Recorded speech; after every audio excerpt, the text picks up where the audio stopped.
వారికి పేదరికం వారికి వచ్చే మార్పుల్ని ఆధారం చేసుకొని వారికి ఏదో కామన్ పదివేలు కాకుండా వాళ్ళ కుటుంబ నేపథ్యాన్ని దృష్టిలో పెట్టుకుని ఖచ్చితంగా వాళ్ళకి అండదండగా ఉండి వాళ్ళకి అన్ని రకాల సహాయాలు అందించడానికి నిర్ణయం తీసుకుంటామని చెప్పి తెలియజేస్తూ, అలాగే ఒక 6 పిల్లలు 10th క్లాస్ లోపల వాళ్ళు నాకు ఈ రోజు దృష్టికి తీసుకొచ్చారు.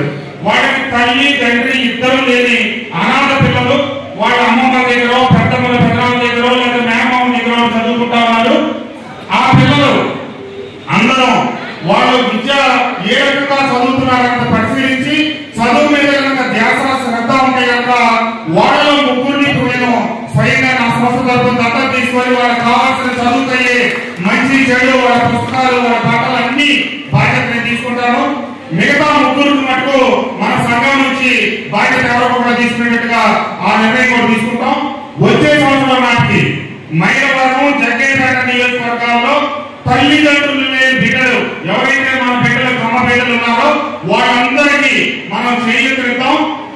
చదువులో ఉన్నతంగా రాణించేవాళ్ళు, పేదరికంలో ఉన్న వాళ్ళకి ఒక కేటగిరీ, జనరల్ గా చదువుకున్న వాళ్ళకి ఆర్థికంగా కొంచెం వెనకబడిన వాళ్ళకి ఒక కేటగిరీ కింద అందరికీ సాయం అందిస్తాం. ఖచ్చితంగా 25 లక్షల రూపాయలు వచ్చే సంవత్సరానికి సాయం అందిస్తాం. దాంట్లో 10% అంటే ఒక 2.5 లక్షల రూపాయలు మన మైలవరం నియోజకవర్గం నందిగామ నియోజకవర్గ వ్యాప్తంగా ఉన్నటువంటి అన్ని రకాల కులాలకు సంబంధించి ఎవరైతే చదువులో ఉన్నతంగా రాణిస్తున్నారో వీటన్నిటిని అభినందించి మనం ముందుకు సాగాలి. మన ప్రాంతంలో ఉన్నటువంటి ప్రతిభ కలిగిన బిడ్డలందరినీ ప్రోత్సహించాలి.